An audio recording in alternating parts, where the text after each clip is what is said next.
interesting episode of Bhojana Katha.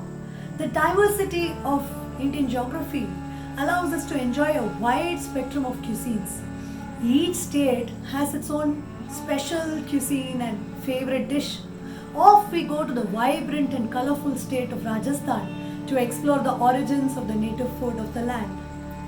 Rajasthan, the state that's home to the Thar Desert, a land where water is scarce and vegetation is sparse. The climate is arid, semi-arid with extreme temperatures in summer and winter. Lying in the northwestern frontier of India, it has seen maximum wars from invaders and also heroes who have defended this land. All these factors over the years have had a significant influence on the food of the land. Rajasthan boasts of a wide spread of food. There is lapsi, malpua, panchkuta ki sabzi, ghevar, govinda gutta, til papadi. However, the king of the dishes, atypical of the land, is Dhal Bhati Choorma. This trio is always taken together in one breath, and bhati is a substitute for roti or rice, dal accompanies it, and churma is like a sweet dish. Let us look into the history of Marwar, Rajasthan and how bhati evolved. The bhati is credited to Bappa Rawat, the king of Marwar. Bappa Rawat was the sixth successor of the Guhilla dynasty and he established the Marwar kingdom, and it was not so easy. Many fierce battles had to be fought. Arranging elaborate food for the soldiers was not possible. So the soldiers had to make their own arrangements for simple food on the go. Bhati was a creation that came out of necessity. Bhati was a wartime meal. Legend goes that once the soldiers were rolling the dough to make rotis, and at that time the call for war was announced. The soldiers left the balls of the dough inside the sand and covered it lightly. And when they came back in the evening, they found that the dough was properly cooked because of the heat of the sand. And a new dish was discovered. They were so hungry that they sat around and shat the cooked dough balls and ate with glee. So that is how this dish got its name, bhati. Bhati means sharing. Since then, the soldiers made large chunks of wheat dough and buried it under the sand, and then the weather played its role. The hot sun baked these balls, and when the soldiers returned after the battle, they smeared these balls with ghee and ate it with curd made of camel or goat's milk.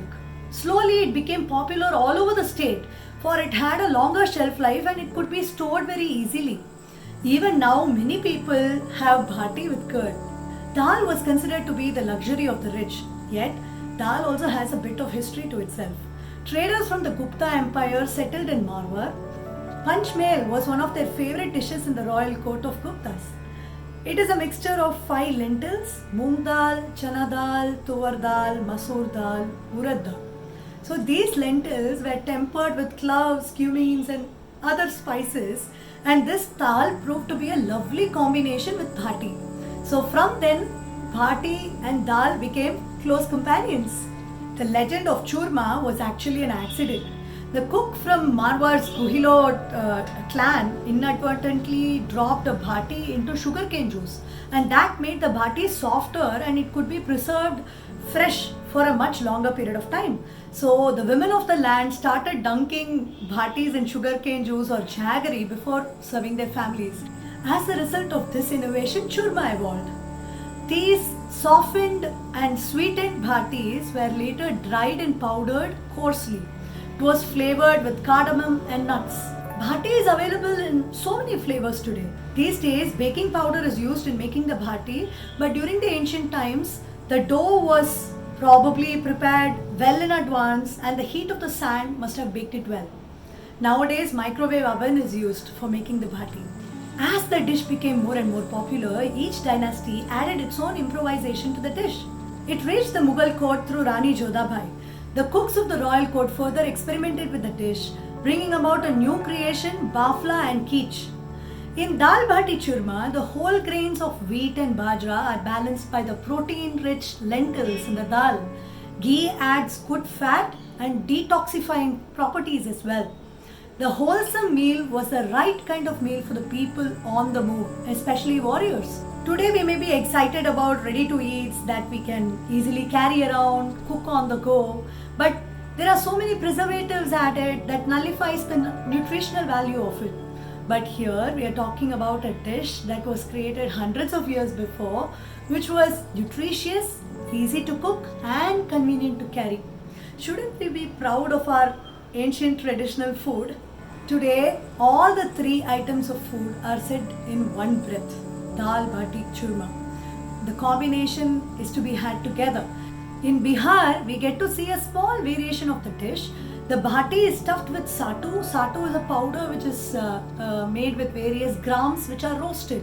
The stuffed bhati is consumed with brinjal, bengan ka barte, or a potato dish.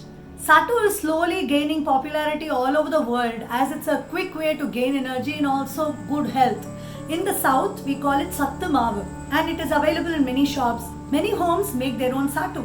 Another variation is the bafla bhati, which is famous in the Malwa region.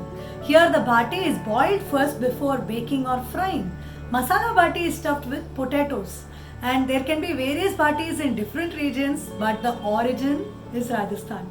We Indians have always been innovators. Necessity might have triggered a kitchen innovation, but we improvise upon it without compromising on the nutritional value and making it an authentic, unique dish of the land. May the innovations continue.